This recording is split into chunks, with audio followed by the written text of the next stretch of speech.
This is TWIS. This Week in Science, episode number 952, recorded on Wednesday, November 29th, 2023, under the Beaver moon. I'm Dr. Kiki, and tonight on the show, we are going to fill your heads with cysts, ladies, and kisses. But first, thanks to our amazing Patreon sponsors for their generous support of TWIS. You can become a part of the Patreon community at patreon.com/thisweekinscience. Disclaimer, disclaimer, disclaimer. Science is ultimately a human endeavor. We attempt to be clever with our questions and tools, trying so hard not to be made fools by the nature of things. We are human beings, we shout into the void. We want to be heard, not accidentally destroyed by the flip of a bit, a volcano, a comet. We aim for greatness by climbing hierarchical scaffolds created by ancestors of old who had no idea who we would be after they came down from the trees. As we build and create in this time and place, can we see who we will be when we cross space instead of seas? Or do we look down our noses for singular purposes, beavering away for another day? Look up for a moment and imagine what could happen with us here on another episode of This Week in Science. Coming up next. I've got the kind of mind that can't get enough. I want to learn everything. I want to fill it all up with new discoveries that happen every day of the week. There's only one place to go to find the knowledge I seek. I want to know what's happening, what's happening, what's happening this week in science. What's happening, what's happening, what's happening this week in science. Good science, everyone. Welcome to another episode of This Week in Science. Thank you so much for joining us for another show. And I'm really glad to have Natalia Reagan joining us once again with her skulls and brains and bones and thoughts and hugs, mustaches, yes, existential crises. I bring all the things. That's the best one. Let's have those. Yeah. Oh, I got chock full. I said I was full with fun. Underneath the fun is a layer filled with existential crises. Yeah. It's like true for most of us. Yeah. So many layers. We contain so many layers of onion that make us cry. All right. No crying tonight. I really hope we don't end up there. We're hoping to have fun, optimism, reality, science. Great time. And let's see. On the show ahead, I brought stories about a cloacal kiss that was very surprising, some cysts in the snow, angry lady flies, some climate action, hopefully solutions talk, and then I've got some brain stuff at the end. Do we have our own Wi-Fi? What? Natalia, you brought some stories for tonight. What kind of things do you want to talk about? A lot of monkey business, technically grade 8 business. I brought some stuff about the importance of cooperation in our own species and how we can actually look to bonobos who do more cooperating than competing, because chimps, they like to fight.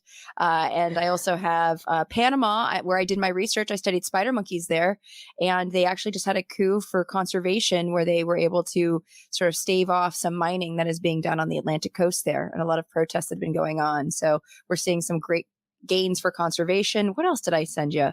There was menopausal chimps and bonobos. Chimps specifically.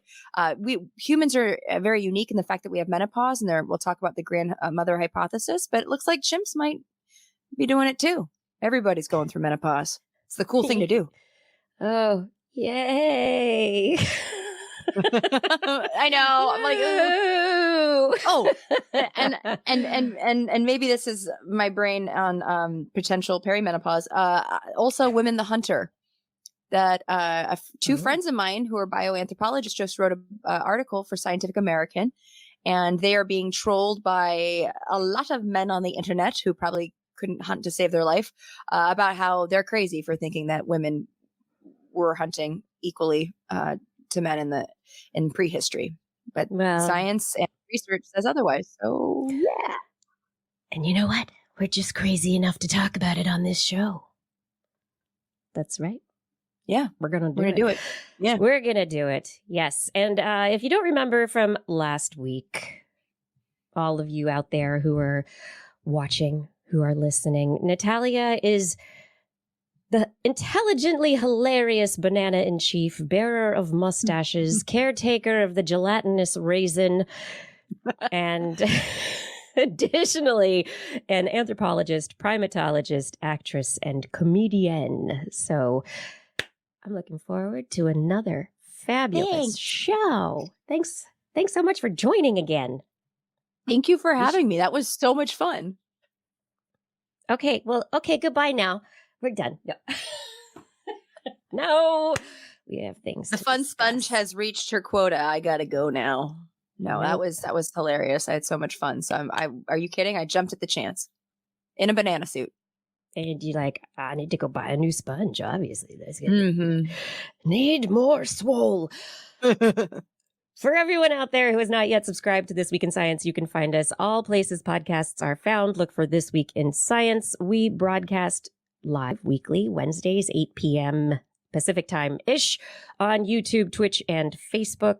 And our website is TWIS.org. We are on the social medias. I think more so now. I'm on the Blue Sky, and, there's the Mastodon and the other things. But we're there. But go to our website if you have questions, and don't forget to subscribe. Time to jump in to the science. We're going to go with some of the serious stuff right off the top. This week is the week that COP28 gets started. And this is not another season of, a COP program, like 911 or whatever those programs, reality TV COP programs are.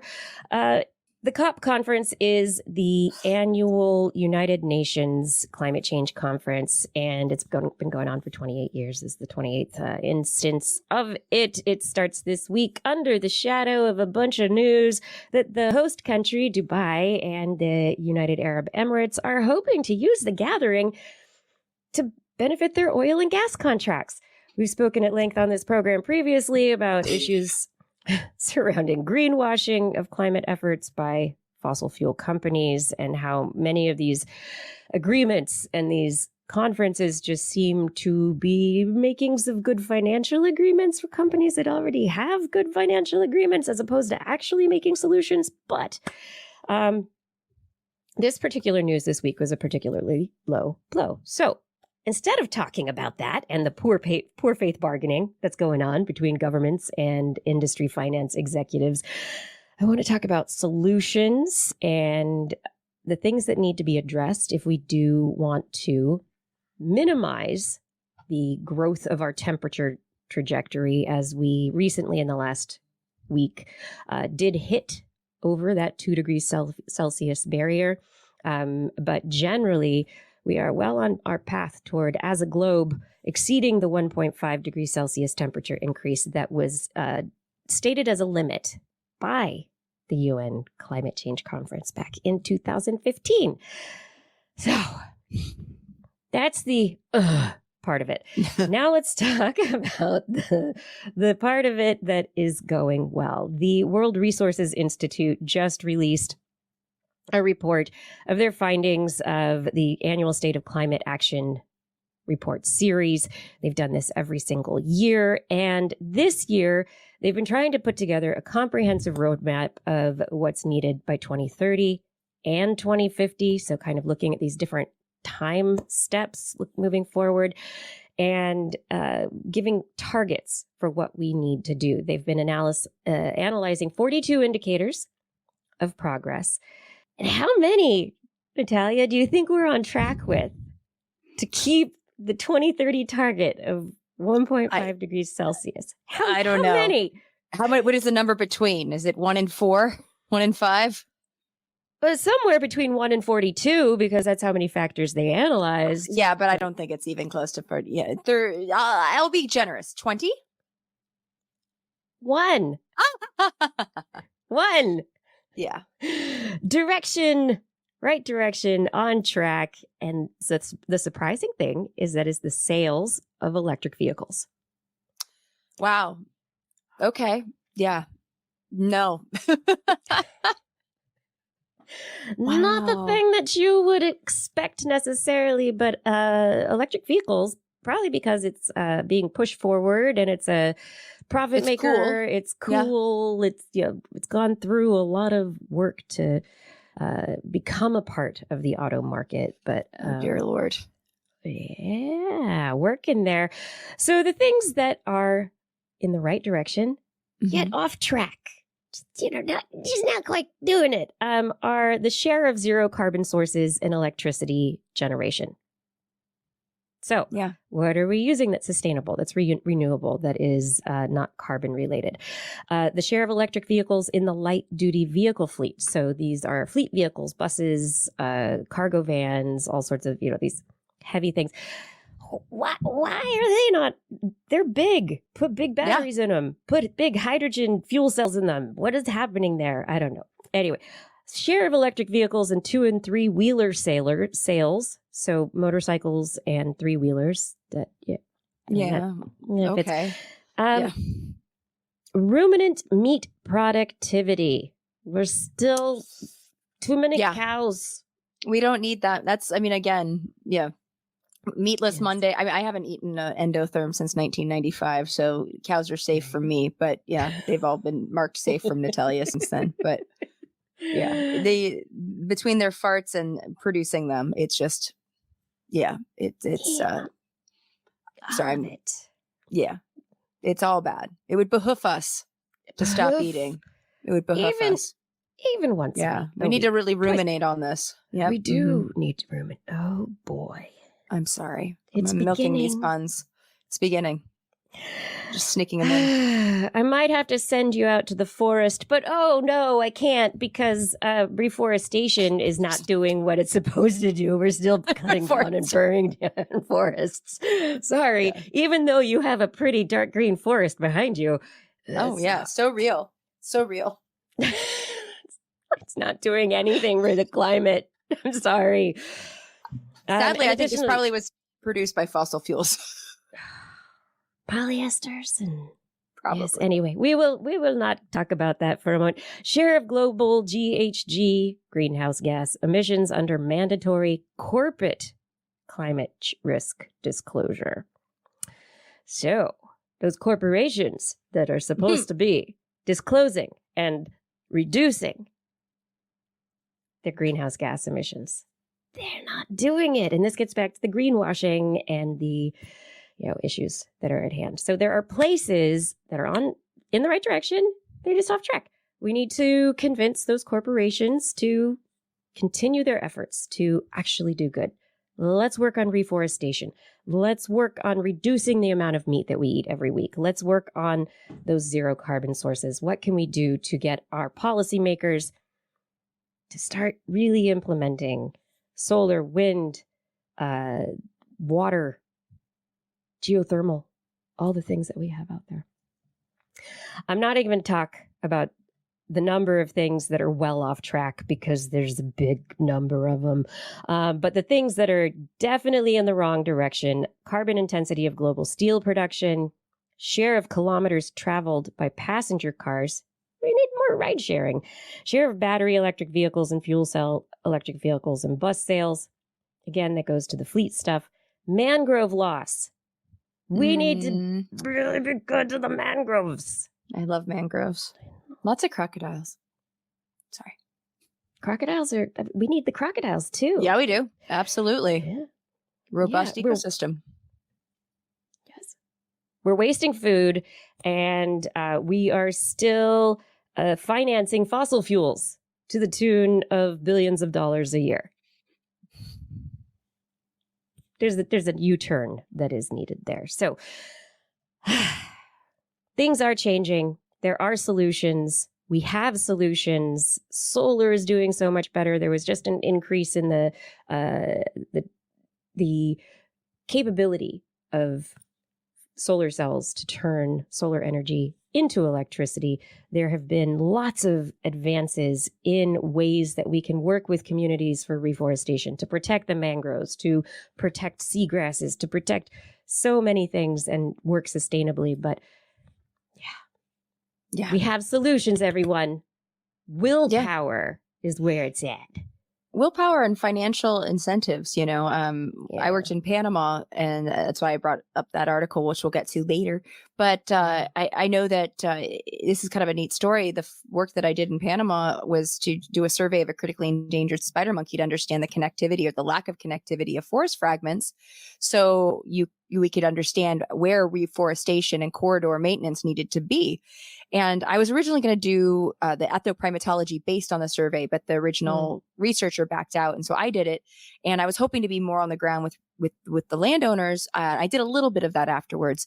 But this is the coolest thing. My uncle, who is much younger than me, he's 29 years old. He's awesome. He's working in actually sustainable food systems, went from business into that. But he was working with a company who is basically doing carbon credits to the landowners, or giving them to the landowners to incentivize reforestation of the area that I specifically worked in. So it's kind of one of those. Yeah, I was like, oh my, full circle. I know. I was like, how the heck because I miss it. I love it so much. Los Santos, Panama. It's gorgeous. It's beautiful, but it's one of the most heavily deforested areas in all of Panama. It's one of the last tropical dry forests in the region. It's very unique in the fact that it has a very unique ecosystem, and also, it's a lot more temperate than, say, like the Canal Zone. But anyways, when you give people, it's kind of like what, Jane Goodall and a lot of other conservationists have said in the past few decades is conservation, whether it's the forest, whether it's animals, food systems, it has to be people first, everything else second, because if the needs of people are not met, they're always going to go for the option that's going to benefit immediate benefits, especially if they can't feed themselves. So again, I think that money, unfortunately, is what, and that's why these dumb companies, if they just, if you want to help the people on the ground, give them the reason to do it. Yeah, I think that's it's all in the wallet, right? Or in, the survival of people. But I think that's the value proposition, right? Is if we ruin the ecosystems, we're ruining our survivability. But it's a very selfish. Yeah, but the long-term planning of how these things fit together in a cycle it's hard to pull through. Yeah, because conservation is such a selfish endeavor if you think about it. Even like saving the turtles, it's like we'll be saving the world that will ultimately sustain us in theory. So yeah, well, technically we don't live in the ocean. That was a bad example. But if we save the frogs, why do we keep picking these aquatic animals? Frogs are definitely like, if we save the ferrets. It's been a long day. California won't be happy with that. But yeah, no, if conservation is selfish, then I'm a selfish person. There we go. Hoorah. Yeah. Oh, you know what else is selfish sometimes? But I don't know, sex. This is a total segue that's terrible and switching topics entirely. Oh my God, Kiki, go on. I might be a little batty about this story. So we're going to talk about bat sex. And there have been lots and lots of studies on bats and how they have intercourse. But there's a few species, and they've taken videos, and, they watch bats hold on to each other. One bat's on the bottom, one bat's on the top. They hold on to each other lovingly for a while. Yes. In this particular study published in Current Biology, researchers looked at a particular species called the serotine bat, Aptesicus serotinus.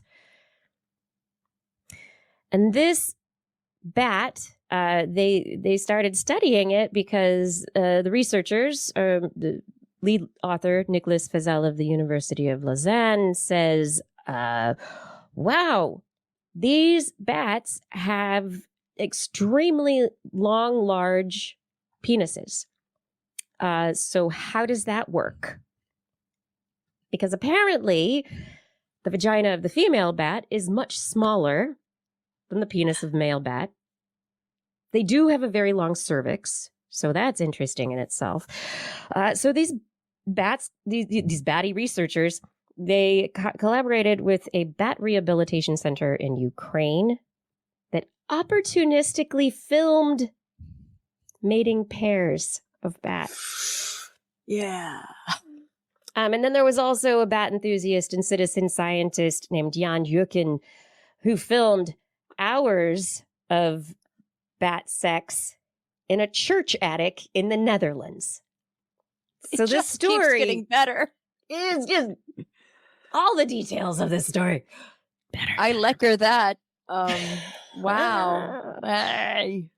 So they analyzed 97 mating events, and what they saw is that these bats don't have sex like the rest of mammals. There is no penetration, and instead they have sex like birds. It's like a cloacal kiss where just the ends come together. They saw that these interactions between the loving bats lasted usually less than 53 minutes. But the longest one they recorded, 12.7 hours. They did not have the... It's a marathon there. The researchers were not, because this is just opportunistic recording, they weren't able to actually sample anything from the females to know how much or if any semen was left behind, how much was stored in the cervix. The idea is that the unusually large cervix or long cervix is extra long to hold extra semen. But they don't know that for a fact in this particular species. They characterized the morphology of these bats and they captured some of them. And they found that the measurements of these particular bat genitalia, when erect, are around 7 times longer and 7 times wider than the female genitalia, the vagina, and 1/5 as long as the bat's head to body length. 1/5 of the length of the bat. It's like a giant armadillo. Why? Yeah. Why? So first they were like, how does this work? And then they're, oh, well, it works differently. This is the first time we've seen this in a mammal. This cloacal kiss kind of thing. But they're interested in learning about what's happening between the male and female sexual selection pressures, because very often females have selection to avoid unwanted copulations and unwanted things. And so what they speculate is that there are tail membranes that the females have evolved that cover their vaginas and their genitalia to cover the lower parts and protect themselves. But these very large penises of the males have been evolved to push those aside and overcome the membranes to reach the vulvas. And this particular quote, and I'm not going to show any videos of the bat mating, or we don't need to. I'm not going to show that on. We don't have 12 hours, Kiki. I don't have 12 hours here. This particular quote is just ridiculous. The researcher says their next plans are to study the mating behavior in more natural contexts, not in these, specialized situations like church attics. And they want to investigate other bat morphology and mating habits. And, quote, we are trying to develop a bat porn box, which will be like an aquarium with cameras everywhere. I am so in. I really think that we need to fund this research. So, national science foundations everywhere. This is essential research. We need to understand the copulatory patterns of animals across the animal kingdom. We can't just assume that because birds do it one way, that bats don't do it the same. Yeah. Yeah. I mean, and also birds have so many, there's so many variations. Like I used to have chickens. Yeah, they're duck. Yeah. Who needs a wine opener when you got a duck penis? That's all I can say. I mean, they have a corkscrew. Well, some ducks, not all ducks, but a corkscrew shaped a baloney pony. And good news, the female ducks have a corkscrew shaped JFK. But yeah, this article about the bats was bouncing around in my my group chat because we're a bunch of weirdos, and there was one quote, and I'm going to try to find it, that was just so poetic and amazing about just the sheer size of this phallic warrior sword that these bats are packing heat. By the way, bats are known to also have baculum or bacula, which is plural for baculum, or the penis bone. Similar to dogs. Dogs, yeah. So there's a bunch of animals that have them. Non-human primates have them, except for spider monkeys. They don't have them. So that makes them pretty darn unique. Where is my bat wiener quote that is so absolutely beautiful and poetic? God, it's so far back there. It's almost disappointing. Like somebody said something funny one time. Oh yes, I called the species the Ron Jeremy of Chiroptera. Let's see.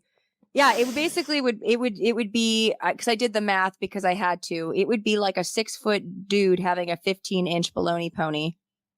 But one of my favorite quotes of one of the articles that would be unwieldy. Yeah, it would be.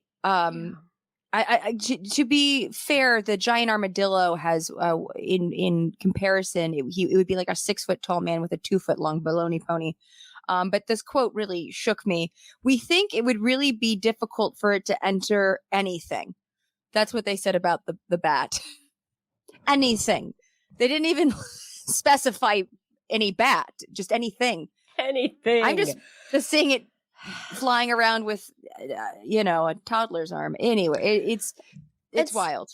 And so this also leads to another just kind of general animal adaptation, evolution question, which is we normally think about how the size of things, especially in flying animals, impacts their weight to ability like how ability to fly, how much mass are they trying to fly around through the air. The peacock is a great example. That's tough on that bird to have all those feathers. All the feathers. So what is the challenge of this giant member of the bat body, and what's the trade-off?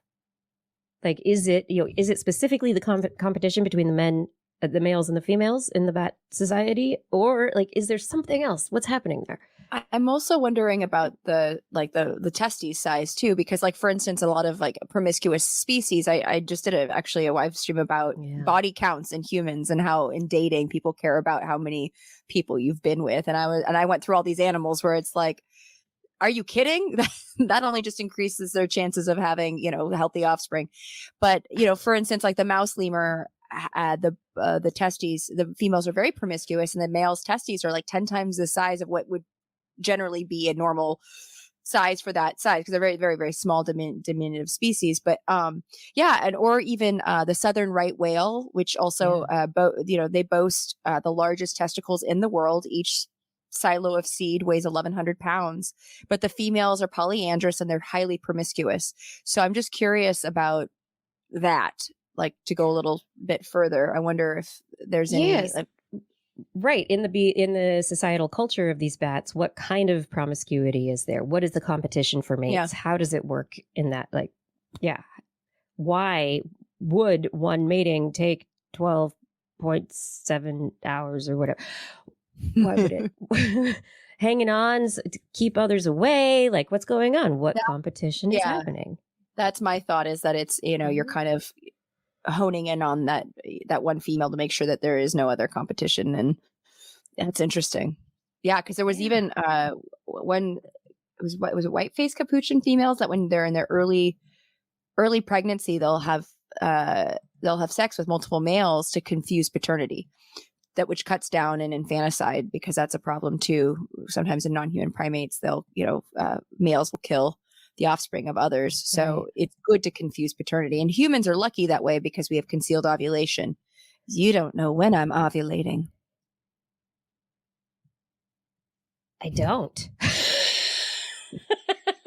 Especially because you're in LA and I'm in Portland. And so I have no idea. I'll send you a postcard. Hey, awesome. So good to hear from you. Okay. Yeah.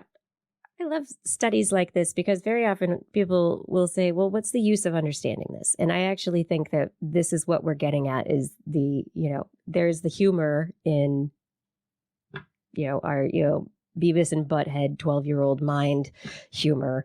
But at the same time, there is a value in understanding what kind of evolutionary forces have led to certain formats and systems and the way that they work. So anyway, I want to talk about bloody glaciers now.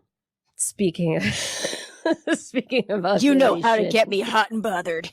Oh, yeah. Oh, you've done. Hey, now I want a snow cone. Sorry, not this one. You don't want this snow cone. Everybody says never eat yellow snow. Don't eat the red snow either. If the snow has a color, it's really not generally something you should be like, oh, I'm thirsty, and make a snow cone with, or whatever. No. And we've seen for years there are these images of these seemingly red rivers down the faces of glaciers, or these spots on snow-covered mountaintops that are inexplicably bloody looking. And what is that? What's going on there? Blood of their enemies, Kiki. Right. I was destroyed by my glacialnesses. Well, it's algae. It's algae. Just nice red algae that lives there. And I love the name that this algae is, Sanguina niveloides. Sanguina, for the bloody color. Yes, sanguina. These researchers from CNRS, the French Alternative Energies and Atomic Energy Commission, Météo France, INRAE, and the Université Grenoble Alpes, have been looking at this organism because not a lot of other researchers have in the past. And so through many years, they've been like, why? What's going on there? What are they doing? How do they live there? How does this algae survive? So in this particular study, they used 3D electron microscopy to do subcellular imaging, and they were able to get a really good idea of the structure of these algal cells and how they develop into communities. And no, they do not live in the ice crystals of the snow. They live in the kind of melty water that surrounds those ice crystals. And it is the living in that just above freezing water that allows them to survive. Their architecture makes sure that the membrane is wrinkled. There's lots of little tiny wrinkles, kind of like the surface of the human brain. So it increases the surface area. And that allows it to get more access to nutritional ions in this nutrient-poor environment. Looking at it also, the cool thing that they discovered, in addition to, oh, look, they don't live in the ice, they live in the water, dun, dun, dun, they also determined that these organisms have they are able to do photosynthesis. They have the machinery, the cytoplasts to do photosynthesis. However, differently from normal plants that have all of those mitochondria and chloroplasts set in one direction to pick up the sun, because of the fact that ice and the snow is diffracting and moving, like the light's coming from all directions inside of the snow, they're not set up in one direction. So the particular part of the chloroplast, the thylakoid body that works, is they're just all over the place. They're randomly set up, and it's totally different from other organisms. And so this is a very surprising discovery in looking in this algae, how it works. And they have found that when the snow melts, it gets deposited into the soil. It adapts to the different environment. They don't understand what happens once it gets into the soil, though. So the cysts that have the chloroplasts that are photosynthesizing and they're living in this ice water. They're there, and then they shift to something else and transform to something else in the soil. And this is the big question for as climate change is melting glaciers and snow-capped mountains. What does this mean? What are they going to do? Scary. Because red algae cannot be that great. Usually, sometimes. I've spent time in Naples, Florida, and it was not. You don't go swimming in that. Right. So the red algae blooms, right? You don't. That's dangerous. It's toxic. No. Yep. Yeah. But that's interesting. It just reminds me of just life stages, a tadpole to a frog. Like what next? What are you gonna become? What you gonna do next, huh? Yeah. Are you going to junior college? What's happening? What's up, going? blood algae? Where are you going next?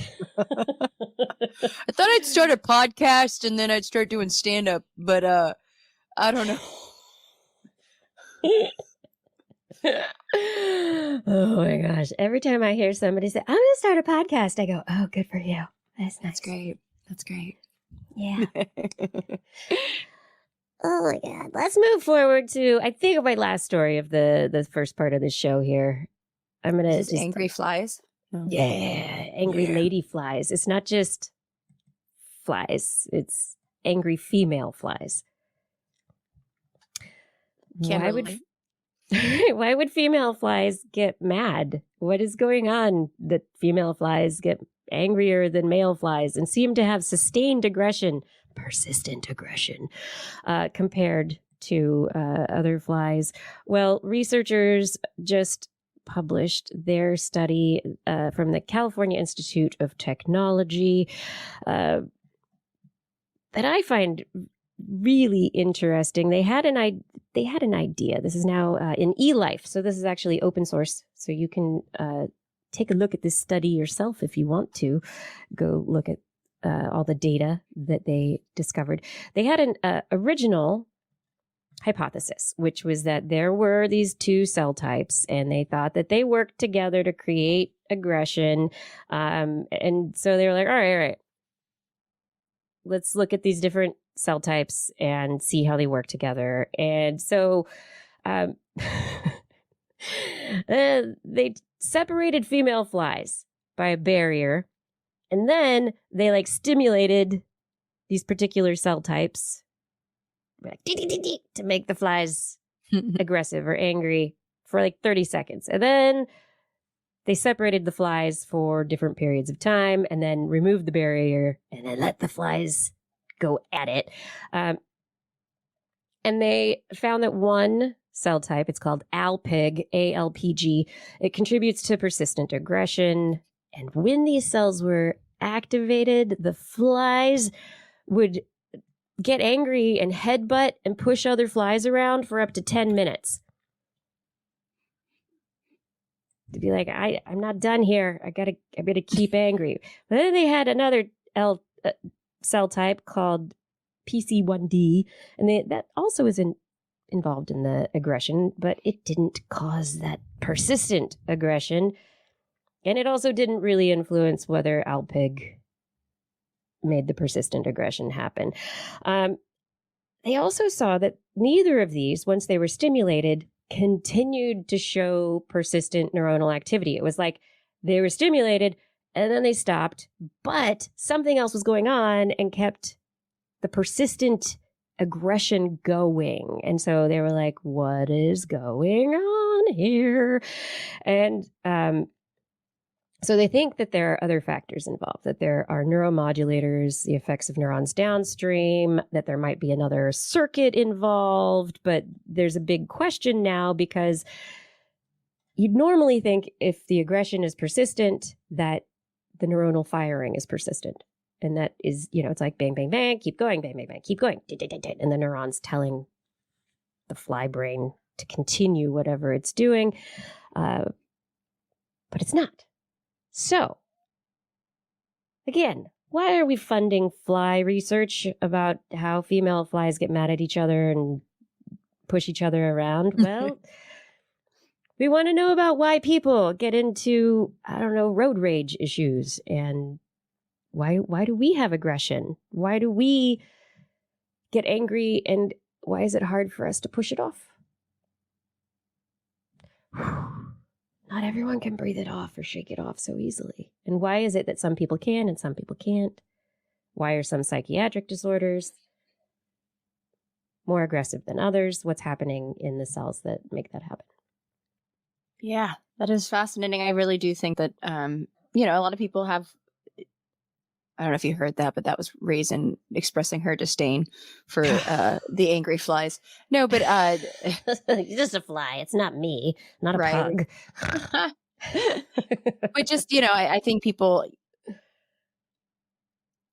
have bad days, and what exactly contributes to that, and what is the snapping point, and what creates a snapping point that is persistent. Like you can't breathe it off. You can't meditate it away. You can't, hug it out, where I think a lot of people, right, especially right now, as I'm watching a lot of people on the verge of losing their homes or have lost their livelihood, I think I worry about folks. I know I was listening to a real uplifting. I was listening to NPR earlier today, and they were talking about, yes, there's been another uptick in suicide yet again. You know what I mean? And it was just like, but I think this is important. This is why, Yep. I think, and also, like you said, persistent is the key word, because everyone gets angry. Everyone has a moment where you're like, and then you let it go. It's that sustained level of anger that means that it bleeds over to other parts of your life, other people. That's the scary part, right? Yeah.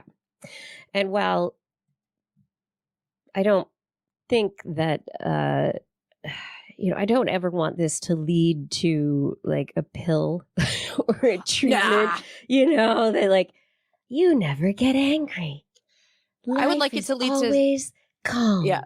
No aggression ever, nothing like that. But it's in cases of, like psychiatric disorders that do make people more aggressive. How can we treat disorders, or, for people who want to be less aggressive and therapy's not working or whatever, what can we do? And how will this potentially help us understand the basics of like the neuronal signaling behind? Kiki, I have an idea. I want to take these flies. Yeah. Okay. Let me know. What are we doing? I think these flies, you need to throw them into late stage capitalism and see how that goes, because I think that's, I mean, honestly, like if anything, I think systematic change is key, but if we can't do that. Yeah. Lady flies, this prime egg laying territory on this ripe banana. It's only going to the highest bidder who can pay all in cash. It's only for those of you who've maybe had a, an exit event. Oh, yeah. Yes. That'll create some sustained.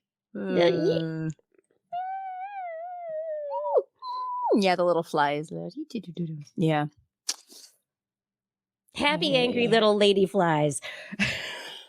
I would watch that. I would absolutely watch that show. A little stop motion action or claymation.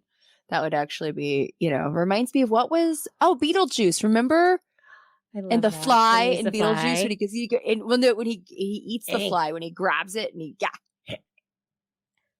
yeah. Wait, no, he is the fly, right? He was the fly, but then I think then he kills it later. Yeah. He's like maybe they're all just Beetlejuice. Don't say it 3 times or we're really in trouble. Okay. Although I hear it's coming back. I hear there's a second one coming, which I'm really excited about. Oh, that's great. Okay. Yeah, put that on your little radar. I mean, it might take a really long. Who knows? Who knows what's Oh who my knows? God. I want to play Miss Argentina. I would love to. She passed away. She was my favorite character. I know. I was like, oh man, I would love to pay homage. Well, I hope that there's a producer out there who says, you'll be perfect. Yes. We will hire you for that. Yes. All right. Let's go from angry female flies who can't control their aggression because researchers messed with their minds to aging lady chimps. Aging lady chimps. So yes. Tell me some stories. I'm excited. Yes. Okay. So one thing that's really unique to humans, or so we thought was very unique to humans, is this lovely old thing called menopause. And menopause, affects women. It basically is post-reproductive years. It's a transitional time. And it's becoming, thank goodness, it's getting a little bit more scientific research because it's one of those, because it's not male-centric and it's not super sexy, it doesn't get the same amount of research and attention and funding to understand what happens. And so, but one of the things that we've thought for the longest time is humans are pretty much the only species that goes through menopause. We have discovered that orca females also go through menopause, which is pretty amazing, right? And we talked about orcas last time I was here. Probably explains a lot about that female orca's behavior. But anyway. Seriously. And she's a younger one. Oh, okay. Like, right? Well, like, that's the thing. Like, I was like, could she be like, she's like grandma that's like, screw all y'all. She actually was pregnant when she started it. But anyways, but no, female orcas, but they new research, and it's very new, and it's still kind of in its fledgling days of a chimp, and she's affectionately called Ma Rainey, like the singer. And she, where is this? Yes, these chimps survive post, reproductive years. And one of the theories that we have for what makes human mothers such great, mothers, because our babies are very, what we call altricial. There's precocial infants, those infants that immediately from birth can walk or grab on, or, can kind of at least sort of hack it. They don't have to, they don't have to be held and suckled immediately, or not suckled, but held and, sort of doted on. But we have very altricial infants they're very needy. And so having a grandmother, having your mother be post, reproductive years, helping you out would be a huge help.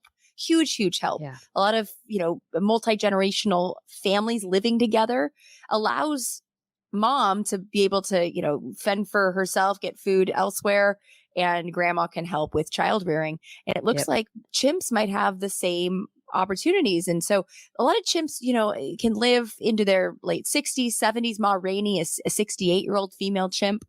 In the wild?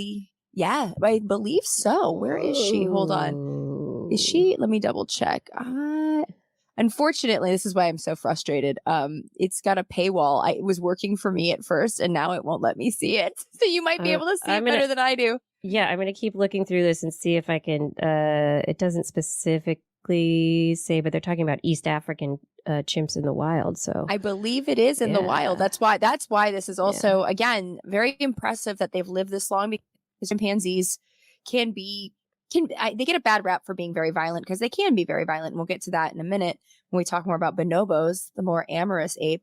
But chimps, sometimes don't have the best endings. And so it's really impressive that these females can live that long. And what does that necessarily mean for the beginning of menopause for our own species? Because chimps and bonobos are our closest genetic relatives.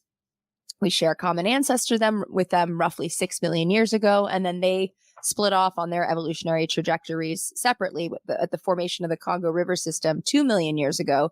Chimps were on one side, bonobos were on the other. That's why you can only find bonobos in Democratic Republic of Congo. Wow. So just separated by a river.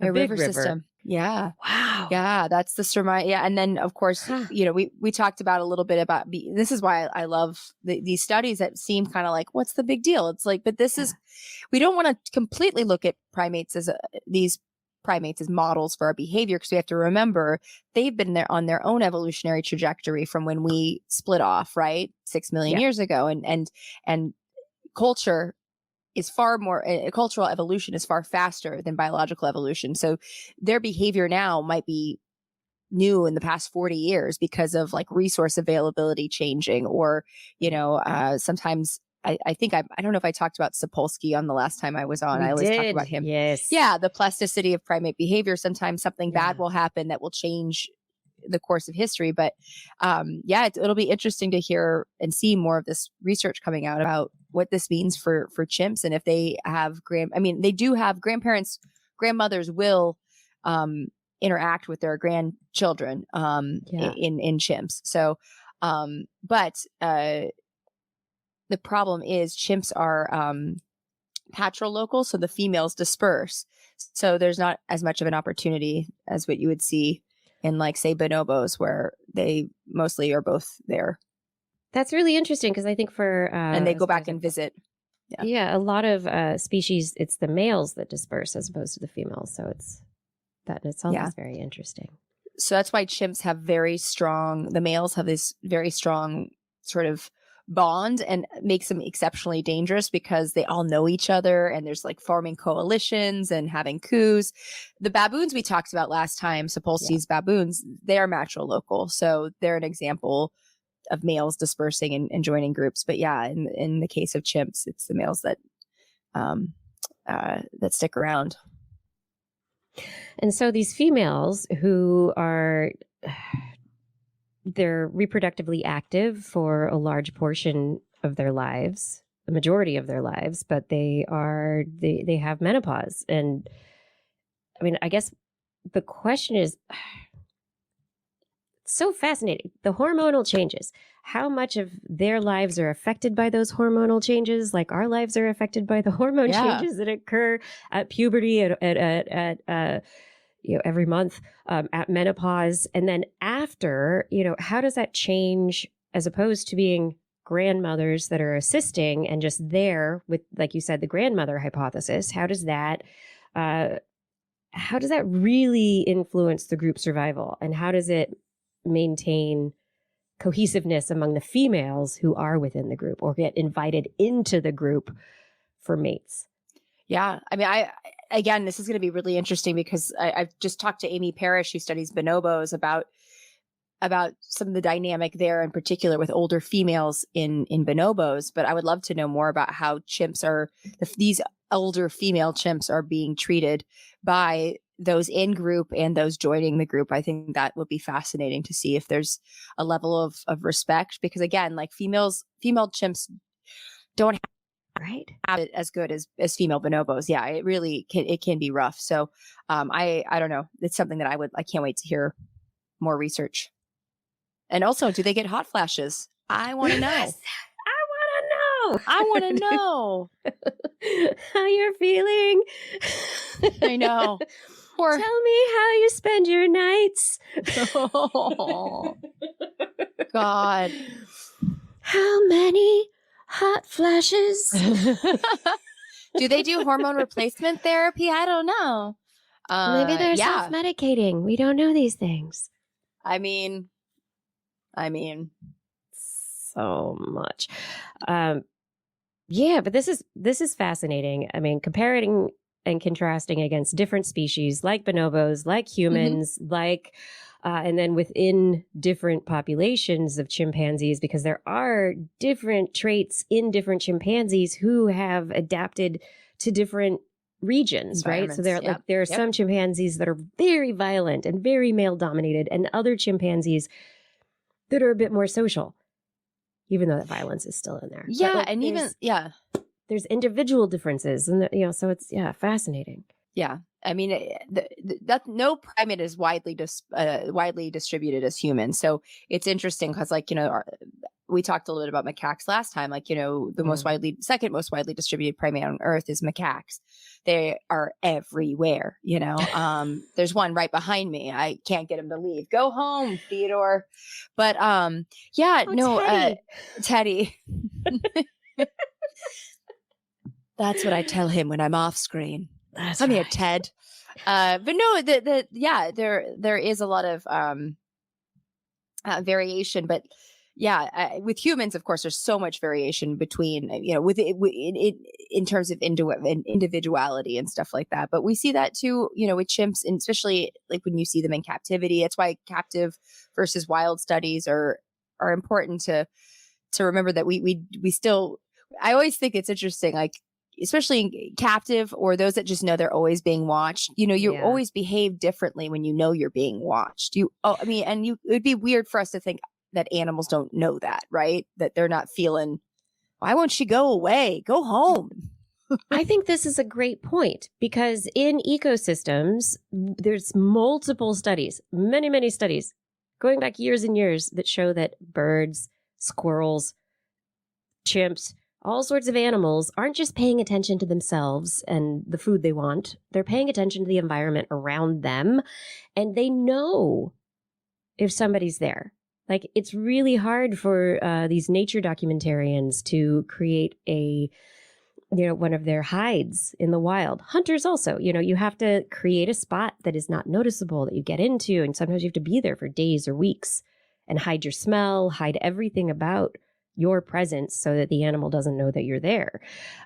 So for a lot of these wild studies, and in captivity for sure,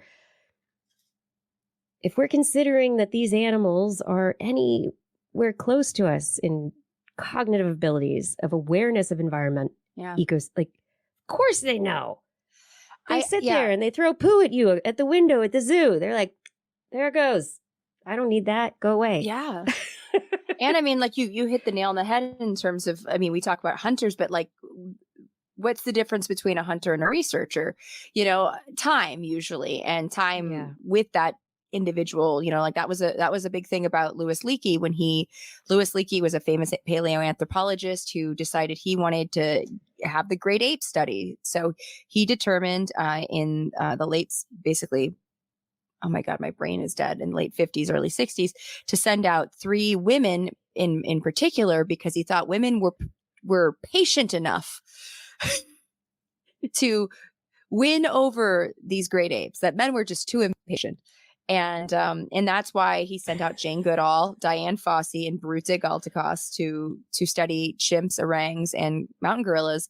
But, again, it took a long time to win over. And who's to say that you're not? I used to joke that I had a pet rabbit for 10 years. And I used to joke that I felt like at any moment she was afraid I was going to eat her. She was always amped. For 10 years, I think she was stressed that I was going to eat her. Like, this was the day I'm going to eat her. Stressed forever. Oh, and then you know what I mean? Like, she never seemed chill. Like, Raisin looks like, I tell Raisin, I tell her every day, like, today's the day I'm not going to eat you. You're welcome. But tomorrow might be different, It might be different. Like, who knows? So it is super weirdly species centric of us to think that that all these behaviors that we're looking at primates and thinking that like they're like us. It's like, we've been around a drop in the geological time, but we're like them. But also the fact that, we're influencing their behavior too. So absolutely.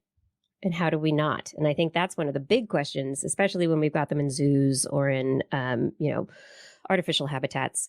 How do we watch them? How do we do ethological studies without influencing them? It's still not real. And then in the wild, how do we, Jane Goodall, Diane Fossey, they all got to know their subjects. And how come you can say that didn't influence stuff? So, humans and science and our wild. Yeah. Do you want to talk more about bonobos, sure, or do you want to move? We could seg into the bonobos from the chimps, or go somewhere else. So, like I mentioned, our closest genetic relatives are chimpanzees and bonobos. We share about 99% of our DNA with them, And we split off 6 million years ago from a common ancestor with the two of them. And then they split 2 million years ago. So chimps are known for fighting it out, whereas bonobos are known for fornicating it out. I'll fork it out. They fork it out. Yes, that's great. Great. Yeah. That is how they deal with all tension. Like, say, for instance, there's a banana on the ground. Two chimps see it. They'll look at the banana. They'll look at each other. Bare teeth, look back down at the banana, look at each other, and fight to the death. And so one of them ultimately expires. The other one grabs the banana and runs off. Two bonobos look at this banana. They look down at the banana. They look at each other. This is an opportunity. Yeah, they look down at. Yeah, exactly, exactly. They're like, I know where I'm going to put that banana. Let's make this real kinky. But yeah, that's what they're like, like, I'll show you how to peel banana with. Okay. But yes, so they make love every which way from Sunday. And it's not just males and females. Females will do a thing called GG rubbing, which is primate scissoring. And then males will do sword fights or penis fencing. Wait, is it really GG rubbing? That's not the scientific term. They call it GG rubbing. Genital rubbing. Oh, I don't know if you know this, but I wrote the chapter on copulatory postures of non-human primates in the Encyclopedia of Primatology. I love you even more right now. I honestly don't know. I do know why they asked me, but I don't study this, Kiki. And they're like, Natalia, will you write this? I feel like this was a gag thing too. I'm like, I studied the distribution of spider monkeys and forest fragments, and they're like, would you please do monkey sex positions? Thank you, please and thank you, bye. And they also had me do intromission pattern, which is how many licks it gets to the center of the Tootsie Roll Pop, basically, like how many strokes to get to. And I'm like, why me? Why? The point being, yes, GG rubbing, because you are able to discuss this so well. Thank you. Yes, I wasn't allowed to use the term reverse cowgirl, and I'm still mad about it because it really was the description. But yeah, so females will do a GG rubbing, and Amy Parrish, I talked to her this summer. I did this great interview, and she basically said, females will oftentimes prefer mating with other females because it's a guaranteed getting to the finish line. Males will do a thing called penis fencing, or it's basically sword fights. And they do a thing where they rub their genitals on each other's butts. It's, their thing. But these are ways that they diffuse tension. And it's kind of a promiscuous horde. And there's not a lot of violence in bonobos within group. However, this is the deal. Chimpanzees, which again are bonobos used to be called pygmy chimpanzees. They share very, very closely related. Chimpanzees will do patrols around their territory, and if they see other groups of males, they will fight to the death, and oftentimes will kill outside members, like people they do not know. If they see a lone male, forget it. It is not good. It's ugly. Well, this is a really cool study. So that was like a lead up to this really neat study, which again, this is still in its early stages. There's not a lot of bonobos are only found in Democratic Republic of Congo. So, and that area which is also a war-torn region and politically a lot of unrest, and so they are embattled. Yeah. I did my honors thesis on coltan mining and gorillas that were affected by charcoal harvesting and coltan mining and cobalt mining, which is a big problem. But bonobos, they found on multiple, I think it was 92 instances, they observed one group of bonobos coming into contact with another group. And at first they, vocalized and chirped at each other and were kind of showing anger displays. But within a few minutes, they were chill. Absolutely chill and hung out and cooperated with each other. I don't know how many copulations took place. I don't know if it devolved into that, but they were cool with each other. And it was almost like, again, researchers are looking at this as maybe a potential to better understand how human societies came together, because obviously we went from being small bands and tribes to state level society. At a certain point, people saw the benefit of, hey, if we stick together, that means protection. That means if you grow barley, I'll grow potatoes. You grow, you know what I mean? We can all have a somewhat balanced diet. That's not how agriculture work together. Works. Yeah. So it's really neat. What was it? Margot Kidder and was it? Are you? Was it Margot? No, Free to Be You and Me. Who did that one? Was that? I don't that know. Who did that one? Anyway, that was. It was. It's a song, right? Yeah, it was a whole TV show. It was a special from my youth that I remember. It was all about everyone being good to each other. Marlo Thomas. Thank you That's very it. much. Yes. No, I remember. Wait, were they holding hands in a field or something? Am I crazy? They did. And then they had a happen? parachute Okay. and they were like running under the parachute. And yes. I remember that. Yes. Yes. Anyway. Oh, that's funny. Oh my God. Yeah. Oh, wow. That's taking it back a couple of days. But wow. I feel like, that's the kind of, the friendship, the collaboration, how we can work together. I can be me, you can be you. We can all do this together. Yeah. In a friendly way, as opposed to the historical. It's truth, but it's also a bit of mythology of just the absolute aggression of chimpanzees. Yeah. Right? Because there's a lot of cooperation. Yeah. There has to be a lot of cooperation. So these bonobos. Yeah. They're nice to each other. The females are in charge. And what does this mean we should do now? Yes. So yeah, let me talk about Let me talk a little bit about the female dominance of bonobos. So I used to be on dating apps, and men would always say, "Oh, you're a primatologist," and then they want to say, "Oh, bonobos," and I'd be like, "Yeah, but you should know one thing: they run the show." And in fact, one of my favorite things that I learned is that moms that are higher up on the ranks of the bonobos will play wing woman to their sons, trying to get them laid by a higher ranking female. I mean, like, it's really, so because for instance, it's like the ultimate helicopter parent. It really, yes. Oh my gosh. I think there was a movie. Parent. Yes. There was. No, there was a movie with Jennifer, what's her name? Lawrence, that just came out like a while ago. Where parents hire her to date their son. And I mean, this is basically bonobo culture. Yes. Yes. Well, no. So Kiki, this is really interesting. So I posted on Facebook about this, I was going to do this interview about bonobos. And I was like, what is your favorite, human matriarchy? And I knew it was kind of a trick question, because I knew some would say there's never been one.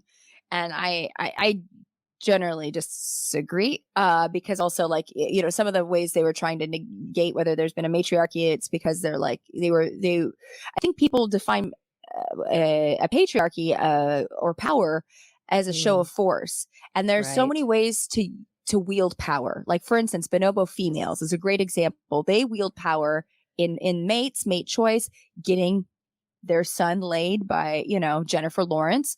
I mean, look. Could you imagine? Oh my god! Come here, darling, come here. I want you to meet my son. I want you to meet my son. He's a really good boy. He's great. His name is Bobo. He's Bobo, get over here. Come on, Bobo. Come on. Okay, if there are any video editors out there right now, I need a supercut of bonobos in this movie, because this would be hilarious. I need the trailer supercut. It would be brilliant. Oh my god.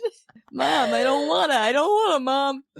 But she's kind of nice. And then Jennifer Lawrence, then it turns into a heartwarming story about their interspecies mingling. But they ultimately decide it's not right. And it's not right. They need to move on, and they all need to grow as individuals. Oh my god. But so I posted on Facebook, and one of my favorite pushbacks was, because I referred to bonobo as being a matriarchy, and I had one male in particular that's like, well, I wouldn't call them a true matriarchy because there are dominant, or I wouldn't call them female dominant because there are dominant males. And there are.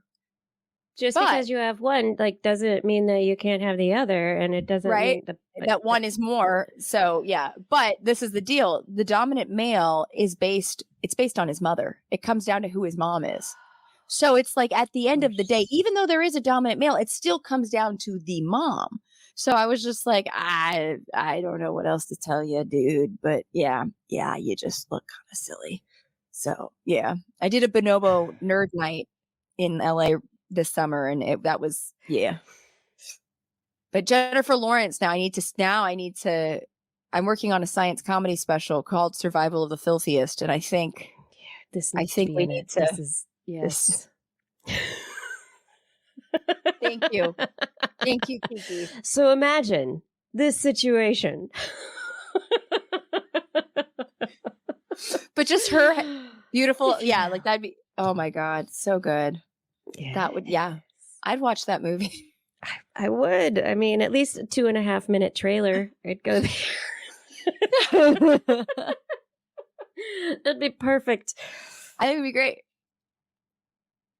I think one of the things with bonobos and chimpanzees is that, like you mentioned, we just put so many of our own anthropomorphized thoughts, ideals, everything onto them. And we're like dividing them also into these like categories. Bonobos are like this.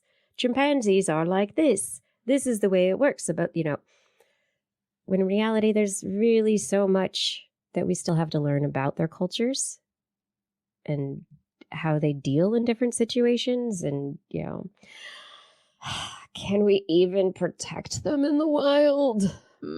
I want to. I want to also. Hey, everybody. let's not strip mine. And who needs diamonds from mines and stuff? We can make them ourselves using technology, and forests are nice. Look at mine. Your forest is beautiful, although dark and scary and probably full of witches. It's very Joseph Conrad. I feel like it's very Heart of Darkness. Like, I know. I wanted to bring a witchy look. Speaking of Joseph Conrad, let's talk about women. Hunting. Yes. Babes with spears. Yes. Sassy sisters. Yeah. Slaying sloths. It's a lot of alliteration. Yeah. So actually, I'm going to shout out to my good friends, Dr. Kara Achenbach and Dr. Sarah Lacey. Two biological anthropologists wrote this article for Scientific American, but both of Sarah Lacey is a Neanderthal expert, as is Kara. I think she knows a metric crap ton about them too, but she has a lot of exercise looking at the development of just exercise in women and how women are actually built to be amazing athletes. But this article, it's about, what is it called? Hold on one second. I had it open, and then remember when I closed everything, Kiki? The theory that men evolved to hunt and women evolved together. So yes, wrong. The whole, men the hunter, women the gatherer is a bunch of antiquated BS. And a lot of times we have to remember who did the science, right? So, and sometimes I have to say, who did the science? Because a lot of times, right. It's a lot of supposing. Yes. Yeah. And a lot of research has been done about even female strength, about even the article talks about how women have a lot more of the slow twitch muscles versus the fast twitch muscles that men have. So that means we're great at endurance running. So one of the things that when the book that they talk about when it came out, Man the Hunter, and they had all these sort of conferences about it and really sort of pushing this idea that men were built to hunt, and that also the rise of hunting led to a lot of sort of adaptations that have carried through, like language, that because they were hunting that they needed to communicate. So they kind of, were given a round of applause for these men hunting, that there's all these genetic adaptations to this new sort of mode of behavior, really, hunting in groups. And we're sort of discrediting or discounting women and their contribution to these sorts of leaps and bounds for human evolution. And so what we're looking at now is just the way humans are built, and this idea they got trolled pretty hard from this article because they also talked about what gender and sex is, because neither are the same and neither are binary, which might upset some folks, but it is what it is. But and they talk about, we talk about that all the time on the show. So yes, but I'm sorry to hear they were trolled as a response to talking about science. The way these two biologically, right? These two women are so ballsy that they're fine, but man, oh man, did they get a lot of flack. But yeah, we talk about, the thing is, we hear about testosterone being like the thing for working out and the thing for exercise and fitness. And here they go through all the benefits of estrogen. You know, they talk about, sort of more things that are associated with females, which is, you know, influences breast growth and stimulates milk production. But it also goes through, like, you know, the fine motor skills, and it helps with, you know, making sure our memory is maintained. Even if there's, improves outcomes of post-traumatic brain injury, enhances growth of development of neurons. And then also, wait, hold on. This is when my old eyes are like, I need readers. Why am I not wearing glasses right now? Yes. But it also regulates the immune system. A lot of very, very important things. It also influences men too, because, you know, we probably you're the watchers of your show know this, or listeners, that estrogen and testosterone are not male and female hormones. We have both at different levels, and those levels vary from individual to individual. Those that identify as women have more estrogen than those that, you know, other folks identify as female. So and some have more testosterone. But this particular article also touched on the idea that usually in a species, when we look at social systems and reproductive strategies, looking at the size differences between males and females, sexual dimorphism is usually a big indicator of how their mating systems were. Like, say, for instance, in chimpanzees and gorillas, males are a lot bigger than the females. Gorillas are a great example. They're huge. And so there's a lot of male-male competition. But in humans, we're pretty darn close. We might think that men are a lot bigger than us, but it's not the case. Not at all. And so there are, a lot of arguments to be made that women are just as capable and were doing hunting. There are a lot of societies also, they bring up the fact that the Ainu, which is a culture in Japan, the same time the whole man the hunter thing was coming out in the late 60s, there was a Watanabe, I forget his first name, but he was studying the Ainu, and that women were doing tons of hunting and hunting with dogs, and so this research was ignored because it didn't fit their narrative. And that's a problem. And that's why we need diversity in science. More voices that are not historical narratives are history is written by the quote unquote winners, but I would say losers. Yeah, why have you written that thing? What's happening there?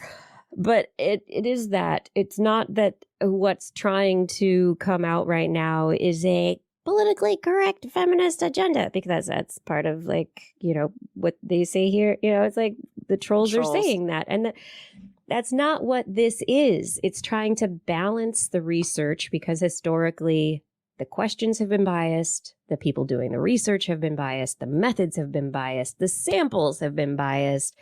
It hasn't taken these things into account. I mean, the idea that to this day men have less of an understanding that they can get breast cancer than women is a disservice. The fact that women and our birth control or our sexual health has been minimized, that's a disservice. Whereas men have Viagra, and there are all sorts of places that we can look at all of these issues. And I don't know. I studied biology as an undergrad, and along the way, it's one of those things that you learn that it's like the idea of sticking things in categories and boxes, it is so hard because it doesn't really ever work for everyone. Yeah, you're absolutely right. And it does a disservice to so many, fields of science, but also just day-to-day life when you compartmentalize too much. I mean, it helps in just getting through your day sometimes. I get that, but what a sad and frustrating existence, right? To have things in boxes that you can't open your mind and think that, oh, yeah. And that's another thing that I And think a lot of maybe people, these boxes should have like be one box, and maybe they should be more boxes. Like, yeah, maybe it should not be a box at all. it's an octagon. It's an octopus. But yeah, no, I was going to say that. Oh, sorry. I was just going to say at this point, we've seen, it was the World Wars, women stepped up. Rosie the Riveter is iconic as a woman stepping into industrial labor. We have now archaeological evidence of female Viking warriors. We have, that people finally looked at and went, oh yeah, that makes more sense. And, there's, Yeah. I mean, and a lot of times these burial sites, historically males and females were sort of buried the same way. And so it's hard to even tell like what grave goods go with who. And they've kind of, because of ancient DNA, have found out, oops, yeah, that's how you discover, okay, these grave goods weren't all for dudes, So that's.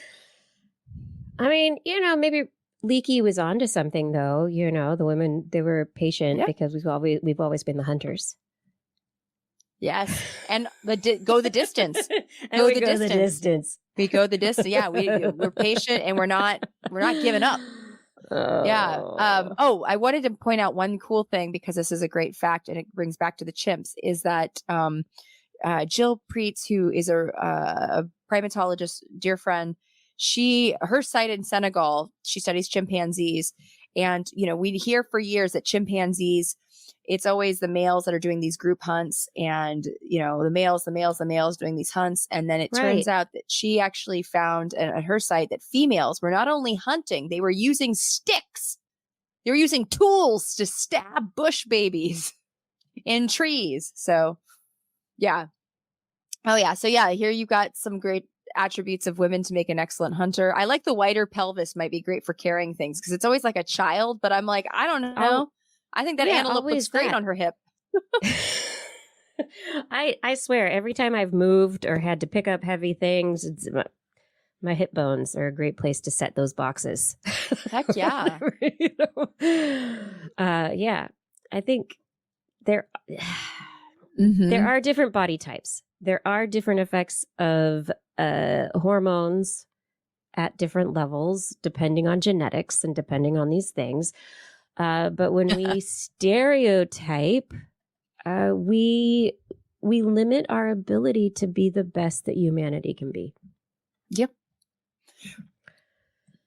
Science is only going to be better with more questions, more, you're going to get different answers if you have different questions, right? Like, yeah, I mean, that's, and the same perspectives over and over, like, no, it's boring. No, come on. That's all I want from science. The same people saying the same things over and over again. I mean, that's why I like doing this show every week. Kiki, that's called religion. Oops, sorry. And there's nothing wrong with religion, but it's static. It stays, right? Yeah. Science moves. Yeah. No, we advance. Yeah. I don't try to put anyone down. I would like to just state things and be okay with the fact that we gain new knowledge. And the textbooks that you went to college with I went to college, they've been rewritten. There are new things in those textbooks now. Everything is advancing. It's amazing. Unless you're in Florida. Those textbooks, they need a rewrite. Oh, okay. We're going to stay out of Florida because it's probably going to be underwater soon. But let's talk about Panama. Panama. I can't sing, but that's my Van Halen. Yes. So as you heard earlier, I love me some Panama. And they just had a coup for their conservation in Panama because there was a company, a Canadian mining company that basically was, the president cut a deal allowing them to mine there for, I believe it was 20 years and then an ability to re-up, and they would infuse Panama with like $375 million. But it was going to destroy a big portion of this area and also affect the groundwater. And Panamanians were like, no. And it was trying to affect the upcoming election cycle, and they're like, no, we're not. I don't like this. No, we don't want this. Which is it's great because like Panamanians, I think this is the first time not the first time. I mean, there's been lots of protests in the past for kind of more regional issues, but this is a huge showing, and a lot of Panamanians that I've talked to are really heartened by this because they haven't seen a showing like this, right? And so everybody came together. Panama is one of the most biodiverse countries in the world. It's got over 10,000. I think. Hold on, I wrote it down, but it's got like. But you're not wearing your glasses. I know, your mustache. I know my mustache. Hold on. Here's my mustache. Must have glasses and a mustache. Read this number accurately. With over 10,000 plant species, more than 200 mammal species, and over 900 indigenous bird species. They have a lot of endemic wildlife that is insane. And like I said, I work there. I love that country. And it's a small-ish country, but lots of different ecosystems. You got the Canal Zone, you got the Darien region, which is thick jungle, and then you got the tropical dry forest, you got cloud forest up in the north in Boquete, and they again a big showing. And so this is kind of a big day for Panama, or big week. Hold on, I also closed that article, so I have to open it back up because I'm a lady that had to start my computer again. You did, yes. It was a good plan, though. It was. It needed to happen. I was glitchy. You don't want a glitchy lady. But yeah, it's called the. And by the way, it's copper mining. So like I talked earlier about like coltan and cobalt mining, which most of the world's, I think it's like 80% of the world's coltan is in Africa, and 80% of that coltan is in DRC. And, Panama has a lot of copper, as does Peru. And now, this is awesome, indigenous folks in Peru and Panama are like, no, we're not doing this. We see what you're doing. And, oops, sorry, that might have been loud. No, it was like, an added musical note. It was great. It was. Yeah, thank you. Sorry. It was for excitement. Oh, yeah, I can show Emphasis. So, I can't really point, but so the region that was supposed to be. We have a map of Panama on the screen right now for people who are watching. So you see that thing that looks like an elephant's foot going out into the Pacific Ocean? That's where I worked in the white dot that's in the corner on the right. That's where I worked, that area. But where the mine is that was my world. God, I love it. Oh, I miss it. Oh, what a beautiful, beautiful place in the world. I was trying to buy property there so I could open a field station. Awesome. Still dreaming. But the mine was going to be, if you pan out a little bit, zoom out, and then it's more in the Colón area. So if you go back towards Panama City, it's on the Atlantic side, in that long, that area. So, and that's, when you're threatening groundwater, it's not okay. And then there's a lot of also problems going on with like the Panama Canal is really, really low right now. So they're dealing with their own stuff with having a limited amount of ships that can go through. And I know that even in Nicaragua, there was a proposal to do a Panama Canal type thing, but through Lago Nicaragua, which I've done field work in on. And I think that, I don't know if there's anything happening there. I haven't heard anything. Fascinating, but that sounds like a poor idea, but great for trade, but poor for the country and for the ecosystems, generally. Oh, I should note though, the cool thing about the Canal Zone is you would think that it messed up the ecosystems because it's like the DMZ, because it's like this weird sort of like liminal space between urban and the canal. It's got this really weird, rich biodiversity in the canal. It's really neat. Huh. It's kind of wild. Yeah. It's like the DMZ in North Korea where, there's a lot of interesting biodiversity there because like nobody goes there, like certain areas. It's just not well traveled by humans.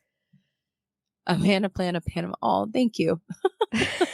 I'm seeing some of the comments. I've laughed at your comments. I haven't always engaged because I don't want to interrupt, but thank you. Yeah, I love Panama. It's if you ever get a chance to go, it is absolutely spectacular. And I love that country, and I'm glad that they're shutting down this silly copper mine. And I think this is one of those, the efforts where we have to applaud the people, indigenous people specifically, people who have historically been just erased and not included in votes, not included in plans, their lands, their livelihoods, their societies bulldozed, erased in the name of banana plantations or whatever else it was that water rights by corporations that are purchasing these things around the country, around the world. And I fully think that it's this local activism that's going to help heal what we've destroyed. But. Yeah. And there's been a lot of that, and specifically in Panama with indigenous, the Kuna and the Guna. They actually, I think, sailed a ship to Scotland for one of the climate summits. Like, it was pretty darn cool. Yeah. Yeah. So, they've made really cool strides, and take no guff. Take no guff. Create the world that we want to create. And I don't know. Yeah, this is cool. Thank you for bringing this story. I appreciate it. It's pretty awesome. People winning. Yeah. For once, it's really awesome. It was going on. I mean, I felt like I didn't maybe give it the fair shake that it deserved, but it's been going on for several weeks. It was in October where they first made this ruling, and it kind of put the president in a pretty bad light. Kind of like he was screwing over his people for a good deal, and this was with Canada too. I feel like this is the most impolite thing Canada. Well, actually, no, Canada's done some terrible things. What am I saying? It's one of the more, Canada has great PR these days, actually. They really do. I love my Canadian audience, though. Hello. I do too, but like, just because I don't like some of the things they've done. I mean, I don't like a lot of what our country's done. Dear Lord, are you kidding? Oh God, no. But just like, when it comes to mining or indigenous youth, I mean, so just little tangent, but for just one moment, like, people are like, let's go to space and put people in space and do all this stuff in space. And I'm like, I don't know about the people living in space and all that kind of stuff. But asteroid mining, finding resources not on our planet, not on rocky bodies that support life. Why go to the bottom of our oceans and destroy ecosystems that have been, left alone, where we really need our oceans for survival? Why continue to strip mine? Why continue to mine our planet when we potentially have the technology to go off planet and be able to bring some of those resources back? Yeah. No, I think that would be great. I don't know. I mean, just like, pew, bomb up, drop them in. Mm-hmm. What is like that Curiosity? What was that? The parachute crane thing they did. But anyway, what is what? Oh, what does an asteroid do after working out? What? Takes a meteor shower. Sorry. No, but I like that idea. I like any idea that involves not destroying a part of the world that, was perfectly fine the way it is. Also, just use solar power. You know what I mean? Like, I don't know. And also the built to break obsolescence. Oh, I'm done with it. End stage capitalism. You said it earlier. Come on. Where's my Maytag man? My friend was the Maytag man. What? Yes, Mark Devine. Oh my God, I knew this guy. I've known him for years.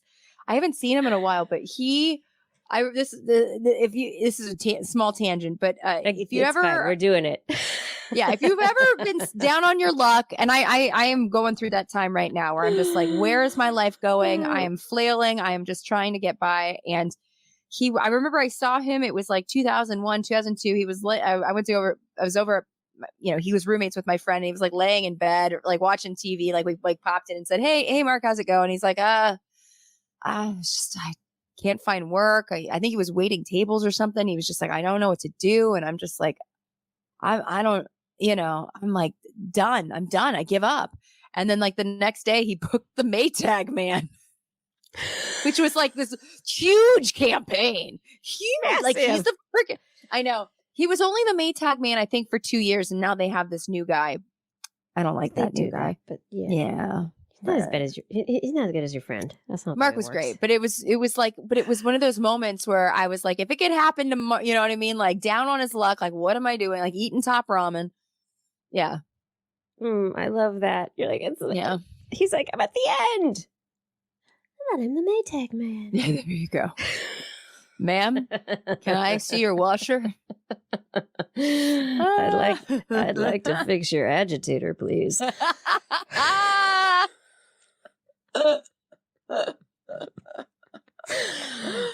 This is This Week in Science. Oh my gosh, we've been having so much fun here. If you've just tuned in or been here for a while, I hope you've realized what show you're watching. I hope that you're enjoying the show. If you want to help us grow, get a friend to subscribe. Tell your friends today all about This Week in Science. Give them links. Send them to our website. Head over there right now. We have our 2024 calendars that Blair has made available through Zazzle. So you can go click on the Zazzle link. There's also a link, I don't know, I'm working on it. The website is defeating me recently.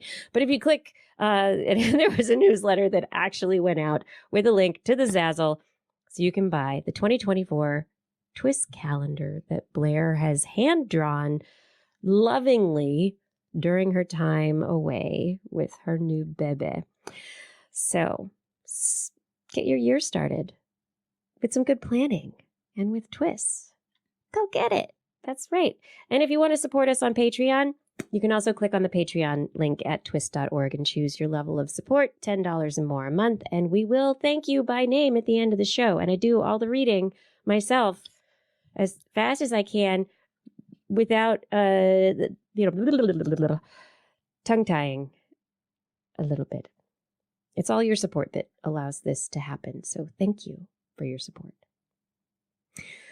All right. I have, I have 2 more stories, but I have one more story. I don't know. We've been on this for a little while, but this story for me is really the thing I want to talk about, which I think it's really awesome.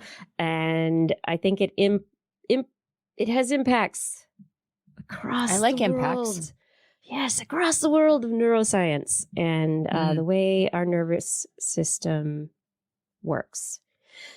However, the study was not on humans. It was on worms. So, big important implications for people. No, it was worms. But anyway, maybe. We'll see where it goes. 2 studies out this last couple of weeks were published related to the nerve networks in C. elegans, that wonderful worm species that scientists love to poke and prod and change their genomes and do all sorts of things because, of course, it's just like people, but they can't do these things to people. They were looking at these worms, and in looking at these worms, they were considering the traditional view of the nervous system, which is that nerves conduct down their axons. They get messages at their dendrites. They conduct down axons, and the synapses are the places where messages are transferred from neuron to neuron. And there can be modulation of the neuronal signals by other neurons. There can be modulation also, we've learned recently, by local signaling from the astrocytes and other glial cells that surround these nerve cells in the brain. But there's been this kind of understanding that there's still a chemical soup surrounding neurons in the brain.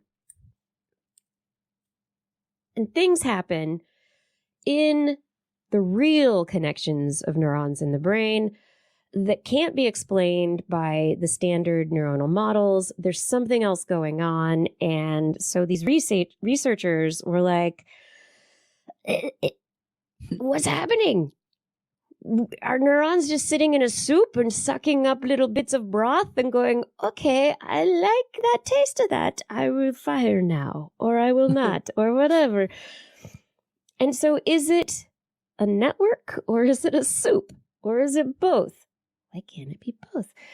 So one of the studies that was just recently published out of MRC Laboratory of Molecular Biology in Cambridge, UK, we're looking at these molecules called neuropeptides. They're little tiny bits of proteins, and they've kind of been just like, oh, they're helpers. They're just there and they help things along. That's all they do.